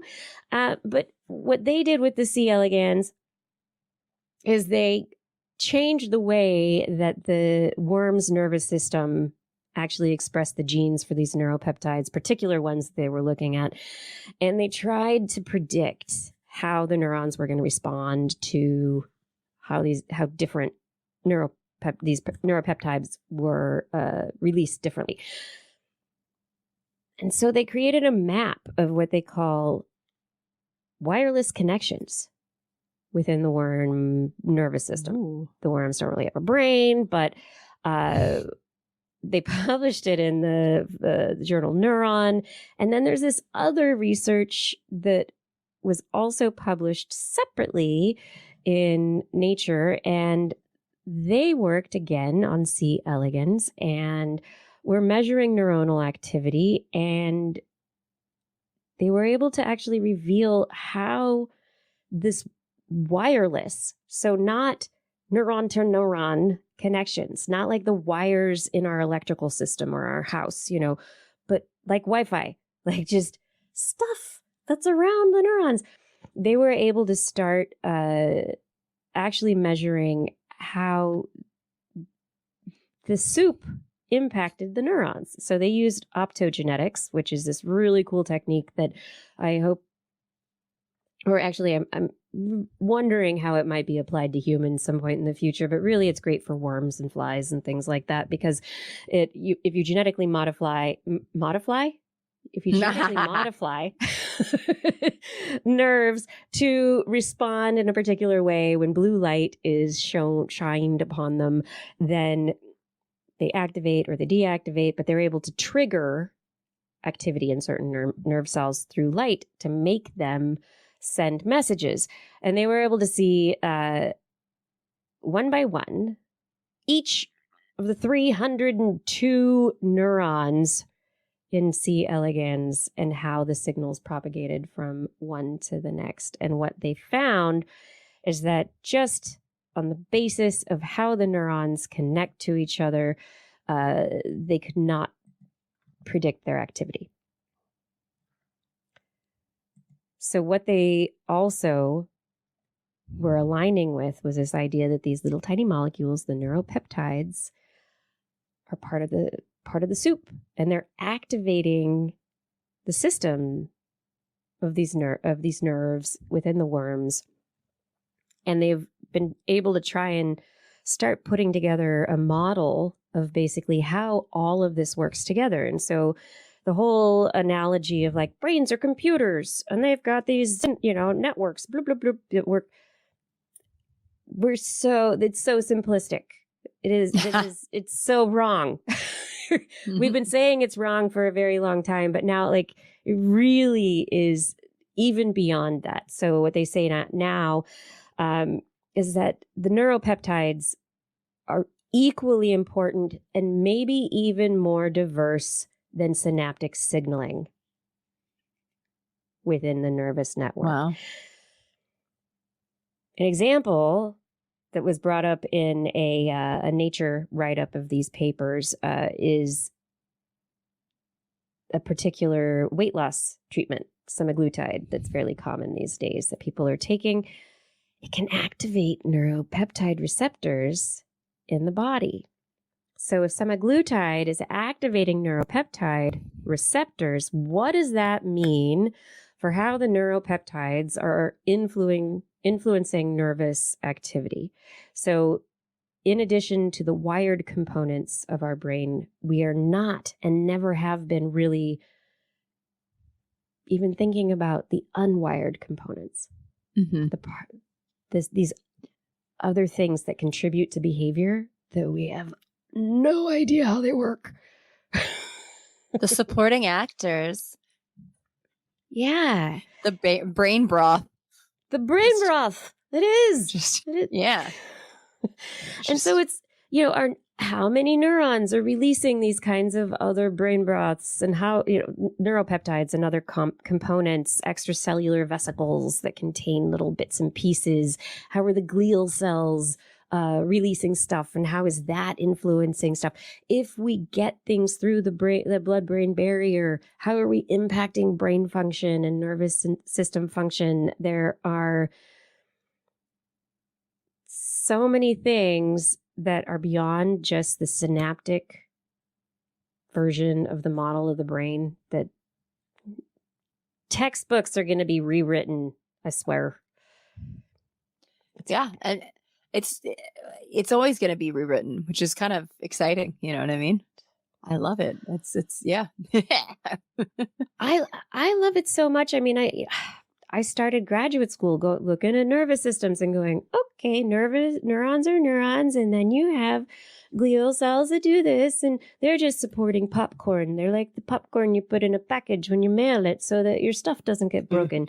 But now we're finding out that no, they do so much more, and there are even different ways that our neurons interact with the materials, the components that are being released. And I don't know, in terms of how we are, the drugs we give ourselves, antidepressants, weight loss drugs. Different, like what kind of drugs? All the ones you find in your drawer. Yes. When you're looking for the mustaches. I'm just saying. No, that's interesting. Makes it more complicated. It's great. Yeah. Are we overcomplicating it? Maybe it's a simpler fix. And so, I don't know. The simpler fix, I think, is the interesting perspective here. Because, like the last story that I was like, I don't know if I want to talk about it. This one is fascinating because we talk all the time about, okay, we got bacteria. So many bacteria in our body that there's probably more bacteria than there are human cells. How do bacterial imbalances? You're crying now. You're like, wait, what? Who am I even?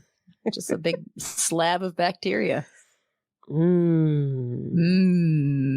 There we go. Yeah, there you go. Cellular bacterial slab. Big primordial soup. Yes. But researchers just looked into what they call the origin and functions of meta-organisms at Kiel University. And they're looking at the freshwater polyp hydra, which is one of our wonderful ancestors.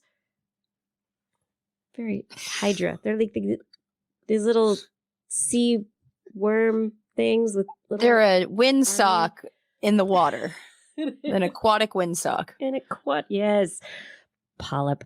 So anyway, they're like, all right, lots of research looking into microbiome. How does the microbiome how does it influence behavior? We have evidence that imbalances in the gut can influence behavior in animals, can change aspects of neuronal behavior, but it's like, is that really causation? Correlation, what's happening there? They looked at the hydra, published in Current Biology, and in their work, they basically were able to use visualization to see a bacterial-free hydra and how it fed, and then a hydra with bacteria added. Now, with bacteria, too. And, but wait, there's more. And they ate better. So bacteria influenced the feeding behavior in real time of this living animal, which is one of our ancestors and with whom we have lots of neuronal circuits and things in common. So it's a very, I think, interesting point as we start to think about these questions of what is influencing the brain, influencing neurons, not just synaptic aspects, but when the bacteria start to become involved, how do the metabolites of the bacteria that then get involved? What kind of neuropeptides are bacteria producing that are getting into our bloodstream that then could potentially influence the brain's immune system, our nervous system, all sorts of aspects of our behavior? I now no longer take any responsibility for anything I do if I have an upset stomach. It's just going to be all the bacteria's fault. Yeah, they made you do it. They made me do it. You know? It wasn't Satan, it was salmonella. And that's fine. It's okay. It's great. Yes. But this is one of the first studies that has actually taken a very causal perspective in the way that they've put the study together and been able to show that dun, dun, dun, bacteria influence behavior. Does that make them influencers? Oh, yes. Ah. But it's not on the internet. It's like in the intercostals. God. No, I don't know. The inner gut. Yeah. In my small intestines. Wasn't that a Inner Space where they like went? Yes. There was a movie where they like went inside the body. Dennis Quaid and Meg Ryan, also with Martin Short. Are you kidding? I love that movie. I loved Inner Space. Sam Cooke's Cupid was the main song when he discovers that she's preggo, because he goes in and then he sees her reproductive tract and he sees a baby and he's like, oh my God, she's pregnant. Man. What's happening here? Yeah. This is not the magic school bus. Oh my God. I love that movie. But they didn't know about the bacteria. Mm-mm. Yeah, no. Oh my. Oh my. Thank you for joining the show. I think we have come to the end of it. Right. Well, thank you so much for having me. Oh, yes. You're welcome. What are the places, once again, where people may find you and follow you and, be influenced by your magnificence? Well, the bowels of the jungle, of course, but on Twitter or X or whatever the heck we call it, and Instagram, it's at Natalia13Reagan, and then TikTok at Behold Natalia. And I am taking people on trips. So if you want to come to the Galapagos or Madagascar, there's still spots available for Madagascar. And I think there might be one spot opening up in Galapagos.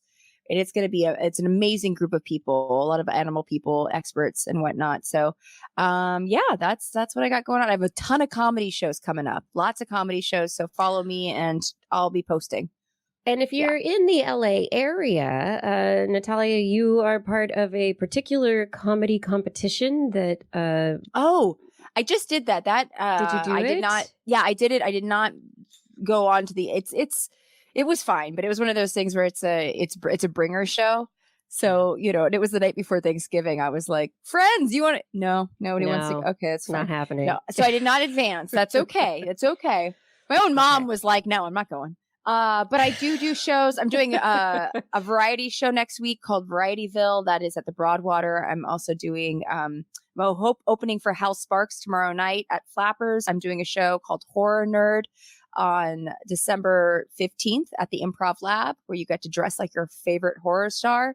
Awesome. So it's going to be so much fun. Come check it out. All right. Oof. Oh my gosh. Everyone, thank you so much for joining us for another episode. Again, Natalia, thank you so much for joining me for another episode. I was so glad that you were able to come back because, once again, so much fun. And tonight we got into some, more real stuff, but I think we're, at the point where we can dig and we can get into things. And it's really it's wonderful. So thank you. I appreciate it. Everyone, though, you know that I need to do shout outs right now, and I need to tell y'all who I'm thankful for. So I am thankful for all of you who are here in the chat room and who have been watching during this live broadcast. Thank you to all of you who are in the Discord, who are in YouTube, Facebook, and Twitch. And I do hope that you will always be here with your comments because they do influence us as we watch. Even if we don't always respond to what you're saying, we are watching. Fada, thank you so much for your help with show notes and social media. And Gord Arnlore, thank you for helping to keep things real in those chat rooms. Identity 4, thank you for recording the show. And Rachel, thank you for your editing. And finally, thank you, as always, to our Patreon sponsors. I must thank Arthur Kepler, Craig Potts, Maria Gertz, Teresa Smith, Richard Badge, Bob Coles, Ken Northcote, Rick Loveman, George Corris, Pierre Velazarb, John Ratnaswamy, Carl Kornfeld, Chris Wozniak, Vegard Shefstad, Donathan Stiles, a.k.a. Don Stylo, Ali Coffin, Reagan, Shoe Brew, Sarah Forfar, Don Mundus, PIG, Stephen Alberon, Daryl Myshak, Stu Pollock, Andrew Swanson, Fredis 104, Sky Luke, Paul Ronovic, Kevin Reardon, Noodles Jack, Brian Carrington, David E. Youngblood, Sean Killaren, Slam, John McKee, Greg Riley, Mark Hessenflow, Steve Leisman, a.k.a. Z. McKen, Hayes, Howard Tan, Christopher Rappin, Richard Brendan Minish, Johnny Gridley, Remy Day, G. Burton Lattimore, Flying Out, Christopher Dreyer, Artyom, Greg Briggs, John Atwood, Gritty Garcia, Dave Wilkinson, Rodney Lewis, Paul, Rick Ramus, Philip Shane, Kurt Larson, Craig Landon, Sue Doster, Jason Olds, Dave Neighbor, Eric Knapp, E.O., Kevin, Adam Mishkon, Kevin Parashan, Aaron Luthen, Steve DeBell, Bob Calder, Marjorie, Paul D. Disney, David Summerly, Patrick Parkeraro, and Tony Steele. Thank you for all of your support on Patreon. Without you, we really wouldn't still be doing this show. So thank you. And if any one of you want me to read your name at the end of the show, make sure you head over to twis.org and click that Patreon link. On next week's show, our guest host is going to be the incredible Tom Merritt from DTNS and Sword and Laser. So I hope you don't miss it because we might get a little techie. We might be bringing all of the robot news next week. I don't know. We will be back on Wednesday at 8 p.m. Pacific time, broadcasting live from our YouTube, Facebook, and Twitch channels. You can go to twis.org/live to get links to all of those. Especially if you want to listen to us as a podcast, this will be edited. You can find us wherever podcasts are found. Look for This Week in Science. Get your friends to subscribe too. For more information on anything that you have found here interesting, there will be show notes, links to stories, and our website is twis.org. And it'll be like, boom, oh, sign up for our newsletter. Please sign up for our newsletter because we might send one day. You can contact us directly. I'm Kirsten at thisweekinscience.com. Justin is at twistminion@gmail.com. Blair at blairbaz@twist.org. Natalia, do you want emails from any of these people? Sure, if you want. Natalia13. Yeah. Yeah. You're cool. Natalia13Reagan@gmail.com. Great. Make sure you put TWIS in the subject line. So, of course, your email doesn't get spam filtered into that weird, wacky cloacal kiss between the bats with the really big genitalia. We're not going there again. I mean, we might. But oh, my God. Ping us on social media. At Twist Science is what this show is. I'm usually at Dr. Kiki. I might be at the Dr. Kiki. There's also Blair's Menagerie and Jackson Fly. And as Natalia was telling you earlier, hers as well. We love your feedback. If there's a topic or any guests that you want us to have on the show, let us know. We'll be back again next week, and we hope you'll join us for more great science news. Of course, if you learned anything from the show, remember, it's all in your head. This Week in Science. This Week in Science. This Week in Science. This Week in Science, it's the end of the world. So I'm setting up shop, got my banner unfurled. It says the scientist is in, I'm gonna sell my advice. Show them how to stop the robots with a simple device. I'll reverse global warming with a wave of my hand. And all it'll cost you is a couple of grand. 'Cause this week's science is coming your way. So everybody listen to what I say. I use the scientific method for all that it's worth. And I'll broadcast my opinion all over the earth. 'Cause it's This Week in Science. This Week in Science. This Week in Science. Science. Science. Science. Science. Science. This Week in Science. This Week in Science. This Week in Science. This Week in Science. This week in science. This week in science. This week in science. This week in science.